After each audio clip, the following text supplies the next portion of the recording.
Салам достор, эгер сиздин боюңузда алсыздык, каныңыз аз болсо жана иммунитетиңиз төмөн болсо, мына ушул компотту сөзсүз түрдө жасап, балдарыңызга өзүңүз да ичсеңиз абдан пайдалуу.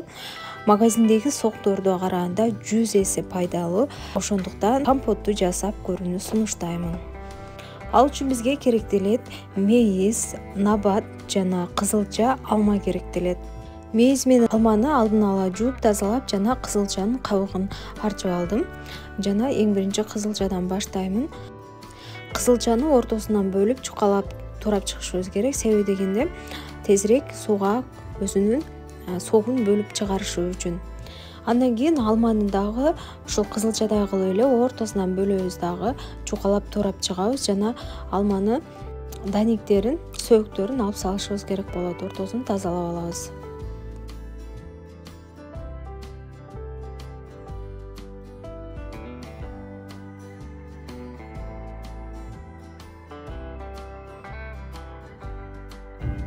Мына ушундай кылып баарын кесип даярдап алдым.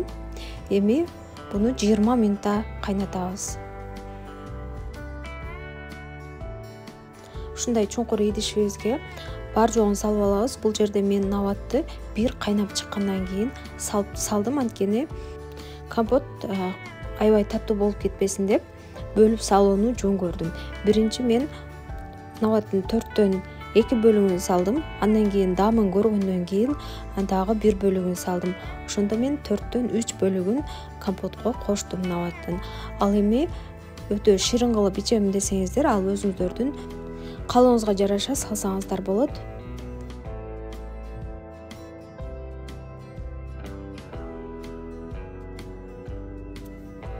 Мына ушундай болуп кайнап чыкты.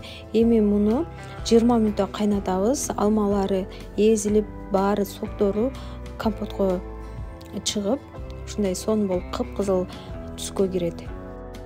Достор, менин каналымда аябай пайдалуу видеолор көп жана акылуу мастер-класстарда үйрөтүлүп жүргөн рецепттерди бекер көрө аласыздар. Андыктан сөзсүз түрдө менин каналыма кирип, башка дагы видеолорду көрсөңүз болот. Мына ушундай аябай пайдалуу компотубуз даяр болду. Буну сөзсүз түрдө тез-тез балдарыңызга жана өзүңүз дагы жасап ичсеңиз аябай жакшы. Кызылчанын ден соолукка деген аябай пайдасы көп. Аны билесиздер. Бардык өткө, бооруңузга, ички организмге бар жогуна пайда жана кан аздуулукка дагы аябай жардам берет. Сөзсүз түрдө ушул компотту жасап ичиңиздер. Мына ушундай кылып ичиндеги жана кайнатып алгандан кийин бөлүп алабыз экөөнүн. Компотту отдельно тазалап, ичиндеги туралган алмаларды, кызылчаларды алып салып, өзүн ушундай кылып бир идишке коюп иче берсек болот. Ушундай сонун кыпкызыл болуп чыгат экен. Даамы мага аябай жакты. Кызылчаны жөнөкөй жегиси келбегендер мына ушул компотту жасай берсе, даамы билинбей калат экен. Достор, менин каналым сиздерге пайдалуу болгон болсо, сөзсүз түрдө лайк басып, каналыма колдоп, катталып койсоңуздар болот. Сөзсүз түрдө алдыда дагы аябай жакшы рецепттер менен сөзсүз түрдө бөлүшөмүн. Видеону аягына чейин карагыңыздар үчүн рахмат. Сиздер менен коштошпоймун. Дагы жаңы видеодо көрүшкөнчө.